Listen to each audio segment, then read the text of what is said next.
Yo les amis, j'espère que vous allez bien. On se retrouve pour le débrief de cette finale de l'Euro 2024 qui a enfin terminé les amis. Et ça se termine de la meilleure des manières. L'Espagne remporte cette édition de 2024 les gars. Le football a gagné. Voilà, ça pouvait pas se terminer mieux. L'Espagne remporte ça mais de la meilleure des façons. Depuis le début de l'Euro, c'est l'équipe qui avait le plus beau jeu. C'est l'équipe qui proposait le vrai football qu'on avait envie de regarder. 7 matchs remportés sur 7, aucun match nul. Qui d'autre que l'Espagne pour faire ce genre d'exploit les gars? Franchement, c'est juste incroyable. Dans cette vidéo, les amis, nous allons parler du match en général, la première mi-temps et la deuxième mi-temps, parce que franchement, les deux avaient vraiment un aspect différent. La première mi-temps a été beaucoup compliquée pour l'Espagne, même s'il dominait. Et la deuxième mi-temps, c'est là tout s'est débloqué avec un but de Monsieur Nico Williams. On va voir tout ça dans cette vidéo, les amis. Victoire 2-1 de l'Espagne, les amis, dans cette finale de l'Euro face à l'Angleterre. Un match assez compliqué au début pour l'Angleterre. D'ailleurs, tout le match a été compliqué pour l'Angleterre parce que dès la première mi-temps, on a vu une équipe d'Espagne qui avait vraiment le pied sur le ballon. Ça, c'était pas une surprise. Voilà, face à l'équipe d'Espagne, il faut attendre à ça. On a vu une équipe d'Angleterre qui avait vraiment du mal à ressortir le ballon. Et d'ailleurs, toute la première partie de la première mi-temps s'est déroulée dans le camp de l'Angleterre. Franchement, sur ça, j'étais même pas surpris. Cependant, l'équipe d'Angleterre, le mérite qu'ils ont eu aujourd'hui, les amis, surtout en première mi-temps, c'est que défensivement, ils étaient bien alignés. Le bloc était vraiment solide parce que ça a fait que, voilà, grâce à ce bloc solide-là, l'Espagne, malgré la possession qu'ils avaient, ils arrivaient pas vraiment à se créer de grosses occasions, voilà, à créer ce danger qu'ils cherchaient. Franchement, l'Angleterre, sur cette première mi-temps, ça a été compliqué pour eux, mais ils ont su tenir. Et ça, Southgate, je te félicite pour ça. Et franchement, Southgate, aujourd'hui, malgré tout ce qu'on peut lui reprocher, aujourd'hui, j'ai trouvé qu'il a vraiment été bon dans son coaching. La composition qu'il a mis en place, le système qu'il a adopté en première mi-temps, j'ai trouvé que ça posait vraiment du mal à l'équipe d'Espagne. C'est pour ça qu'ils n'arrivaient pas vraiment à créer cette occasion qui pouvait faire mouche. Et d'ailleurs, en première mi-temps, les occasions les plus dangereuses étaient pour l'Angleterre, bizarrement, alors qu'ils étaient dominés. C'est pourquoi je dis que vraiment ce bloc défensif de l'Angleterre a posé du mal à cette équipe d'Espagne. Et d'ailleurs, le choix d'enlever Trépied pour mettre Luke Shaw, pour essayer de contrecarrer Lamine Yamal, ça aussi, ça avait bien marché en première mi-temps. Mais sauf que,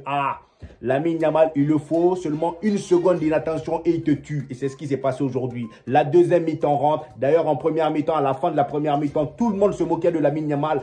Aujourd'hui, Luke Shaw l'a bloqué. Aujourd'hui, Lamine Yamal, il est transparent. On le voit pas. C'est fantomatique. En deuxième mi-temps, il est rentré, il a fait mouche. Il a fait mouche à même pas 5 minutes. La seule minute d'inattention que Luke Shaw a fait aujourd'hui, les amis, Lamine Yamal en a profité pour tuer son côté. Le petit, il a pris le ballon. D'ailleurs, très belle passe de Carvajal. Lui aussi, on va en parler. Franchement, l'Euro qui nous a sorti ce poteau-là, vraiment, il va falloir en parler aussi dans le classement du Ballon d'Or. Je ne dis pas qu'il le mérite, mais Carvajal mérite une belle place. Mais carrément top 5, les amis. Franchement, faut récompenser ce gars-là. Vraiment. Parce que déjà, sa saison est stratosphérique. Je ne sais pas comment on le dit, mais c'est stratosphérique. Voilà. Lamine Yamal aujourd'hui récupère le ballon qui a été donné par Monsieur Carvajal. Il tue son côté, il rentre, passe décisive à son poteau. Voilà, le duo magique a encore allumé le feu. Voilà, le duo magique a encore allumé le feu. Monsieur Nico Williams, il met dedans. Il met dedans avec une certaine facilité. Je ne sais pas si vous vous rendez compte le nombre de matchs compliqués que Lamine Yamal et Nico Williams ont débloqués pendant cet Euro. C'est juste hallucinant. Face à l'Allemagne, c'est eux qui ont débloqué le match. Face à la France, c'est eux qui ont débloqué le match. Et aujourd'hui, la finale, Lamine Yamal, deuxième mi-temps, passe décisive à Nico Williams dedans. Les deux là, les amis, franchement, si le FC Barcelone prend Nico Williams, ils vont faire très mal à l'Europe. Vraiment, je le dis haut et fort. C'est pas parce qu'on a Kylian Mbappé que voilà, il faut faire croix sur les autres clubs. Moi, je vous ai dit depuis le début, Nico Williams part au FC Barcelone, ils vont être en feu parce que ce joueur-là correspond à 100% au FC Barcelone. Malheureusement pour l'Angleterre, c'est après ce but-là que tout s'est écroulé pour eux. Parce que oui, depuis le début, ils étaient un peu réservés. Ils jouaient parfois en bloc bas. La plupart du temps, ils étaient en bloc bas. Mais après ce but-là, les amis, ils ont voulu ressortir pour jouer un peu plus haut. Mais ça, non, avec l'équipe d'Espagne, faut pas faire ça. Je vous ai dit depuis le début, avec l'équipe d'Espagne, continuez à jouer comme vous savez le faire. Dès que vous voyez que vous voulez poser un peu de mal, continuez à jouer comme ça. C'est pas parce que vous êtes pris un but que vous allez vouloir faire les malins. C'est là même quand vous faites les malins là qui vont vous allumer encore plus. Voilà, et c'est ce qui s'est passé. L'Angleterre a essayé de se découvrir. Allez, c'est parti. Oyarzabal, dedans. Oyarzabal, dedans. Je vous ai dit, l'équipe d'Espagne, il ne faut pas jouer comme ça avec eux. Et aujourd'hui, encore une fois, ils l'ont montré. 7 matchs, 7 victoires. Aucun blabla. Hein? L'équipe d'Espagne, vraiment, cet entraîneur-là, je ne sais même pas comment il s'appelle, De La Fuentes. Vraiment, mon gars, t'as fait fort.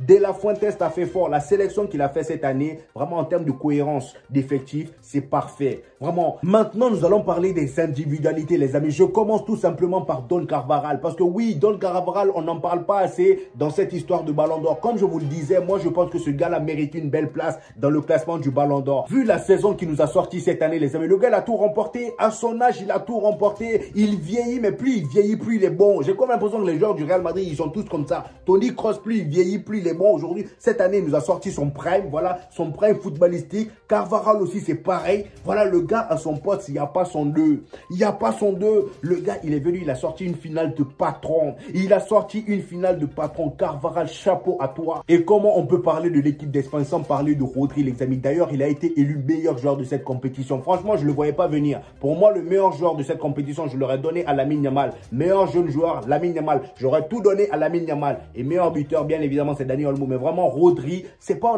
non plus volé parce que le poteau, comme on le dit, c'est le joueur, le vrai joueur de l'ombre de cette équipe d'Espagne. C'est le maestro, le chef d'orchestre. Un français est compliqué. Voilà, c'est le chef d'orchestre. Ce gars-là, je sais pas combien de matchs il a perdu cette saison, mais j'ai comme l'impression qu'il perd pas. Il connaît pas la défaite. À chaque fois qu'il joue dans une équipe, cette équipe-là a du mal à perdre. On le voit avec Manchester City. Et avec l'Espagne, il a ramené cette grinta. Voilà, cette chance-là. Je sais pas si on peut appeler ça chance, mais en tout cas, Rodri, les gars, quelle saison il a sorti lui aussi. Quel euro, quelle compétition, quel tournoi il nous a sorti. Maintenant, nous allons parler de l'envoyé de Lionel Messi. Parce que oui, depuis la dernière fois, les amis, je vous ai confié pour mission de trouver la marque de l'eau que Lionel Messi a utilisée pour laver ce petit-là, Lamine Yamal. Le poteau, encore une fois, aujourd'hui, il a fermé la bouche de certains. Même si son match d'aujourd'hui était assez moyen comparé à ce qu'il fait d'habitude, mais je trouve qu'il a vraiment été efficace comme il le faut. Aujourd'hui, il a été un peu face à la difficulté. Luke Shaw a vraiment été bon sur son côté, mais malgré ça, il a réussi à profiter de ce petit moment d'inattention de Luke Shaw pour le tuer. Et c'est ça la marque des grands joueurs. Lamine Yamal aujourd'hui, vraiment incroyable. Voilà, la deuxième mi-temps a été vraiment magnifique. Voilà, et ensuite, il est sorti bien évidemment comme d'habitude. Mais vraiment, ce petit-là, c'est son premier trophée d'ailleurs majeur avec l'équipe d'Espagne. Et je rappelle que le gars, il a fêté ses 17 ans hier et il est co-meilleur passeur de l'histoire de l'Euro en seulement une compétition. Un seul tournoi, il est co-meilleur passeur. Dites-vous que Cristiano Ronaldo, en 6 compétitions, 6 euros disputés, il est à 7. 7 passes décisives, toutes compétitions euro confondues, vous avez compris. Et Lamine Yamal, il vient, 1 seul euro, 4 passes décisives. C'est quoi ça vraiment? D'où il sort ce gamin-là? D'où il sort? Et pour terminer avec cette équipe d'Espagne, notre cher Dani Olmo termine meilleur buteur de cette compétition. Franchement, je suis content pour lui. Le gars, c'est là que je me dis en fait, Pedri, c'était un mal pour un bien qu'il se blesse. Le gars, il s'est blessé, certes, pour le FC Barcelone. C'est une mauvaise nouvelle, mais pour l'Espagne, je pense que c'était la meilleure nouvelle voilà, c'était la meilleure chose qui pouvait les arriver. Le gars, il s'est blessé, Dani Olmo est rentré. Lui-même, il était plus dangereux que Pedri. Je vous ai dit, Pedri, au moins, il tire une fois chaque 2 ans.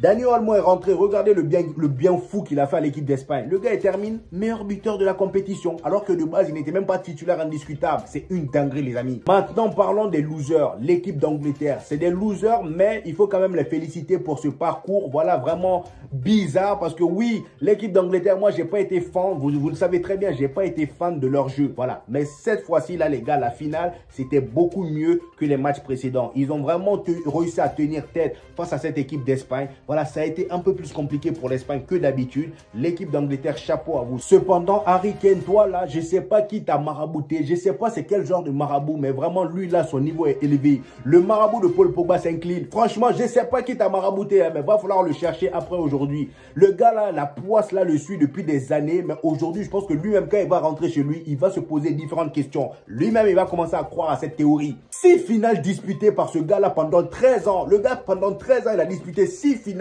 Il a marqué aucun but, aucune passe décisive. Si ça, c'est pas du maraboutage, c'est quoi? Pour un grand attaquant de son calibre, si c'est pas du maraboutage, c'est quoi? Franchement, je savais pas que les Blancs aussi faisaient maraboutage, mais eux, là, leur niveau, là, on l'a trop sous-estimé. Franchement, là, on peut plus rien faire pour toi, hein? Ça fait 6 fois on t'envoie en finale. La dernière fois, t'es allé en finale de l'Euro, t'as perdu. Encore une deuxième fois consécutive, tu perds, je comprends pas. Qu'est-ce que tu veux de plus? Hein? Qu'est-ce que tu veux de plus? Qu'on triche? À cause de lui, M. Jude Bellingham va probablement rater son ballon d'or. Parce que oui, si Jude Bellingham remportait ces 7 euros-là, il aurait remporté le ballon d'or. Mais malheureusement, là, je pense qu'il est un peu à pied d'égalité avec Jude Bellingham. À voir par la suite. Mais franchement, les gars, Harry Kane, c'est vraiment malheureux. Il va falloir le suivre après 7 euros. Parce que bon, la dépression n'est pas loin. Parce que là, vraiment, dans sa tête, ça doit être le bourbier. Il doit se dire, mais j'ai la poisse. Tout le monde doit le regarder bizarre dans le vestiaire. Mon poteau, s'il te plaît, change de nation. Voilà, va jouer pour la Norvège ou je sais pas moi. Voilà, parce que là, l'Angleterre, là, on peut pas continuer avec toi. Dites-lui ça, parce que là, au bout d'un moment, il y en a marre. Et comment parler de cette équipe d'Angleterre sans parler des entrées de Cole Palmer? Le gars, il est rentré, il a refroidi l'Espagne. Malheureusement, ça n'a pas duré, mais il les a quand même refroidi. Le poteau, à chaque fois qu'il rentre, il est décisif. La dernière fois, il rentre même pas 2 minutes, pas décisif. Aujourd'hui, il rentre même pas 2 minutes, but. Et quel but en plus de ça, il marque. Franchement, Cole Palmer, je ne sais pas comment Southgate s'est débrouillé pour ne pas faire confiance à ce gamin-là. Et je rappelle qu'il a quand même terminé cette saison en première ligue co-meilleur buteur, enfin deuxième meilleur buteur, pardon, de première ligue. C'est pas rien. Là, on parle du championnat le plus compliqué au monde. Le gars, il a terminé deuxième meilleur buteur de la compétition, mais malgré ça, monsieur l'entraîneur de l'Angleterre l'a mis au banc. Voilà. Maino aussi, dès qu'il a fait jouer, il a vu que le petit là est trop bon. Bon, je le laisse dans l'effectif. Aujourd'hui, il a laissé, même si Maino aujourd'hui, il a été moins bon que d'habitude. Mais vraiment, les gars, Cole Palmer, je pense que ce gars-là méritait quand même d'être titulaire dans cette équipe-là aujourd'hui. Bref, les amis, c'était mon avis sur ce match. Donnez-moi le vôtre dans les commentaires. J'hésiterai pas à vous reprendre comme d'habitude. Voilà. Comme vous le savez, il y aura énormément d'informations à la fin de cette finale. Je vais vous regrouper toutes les informations importantes et vous en faire une vidéo. Donc, pour ceux qui ne sont pas abonnés, c'est le moment de vous abonner, les gars. Lâchez le petit pouce bleu qui fait toujours plaisir. Et on se dit au prochain épisode, les amis. Peace!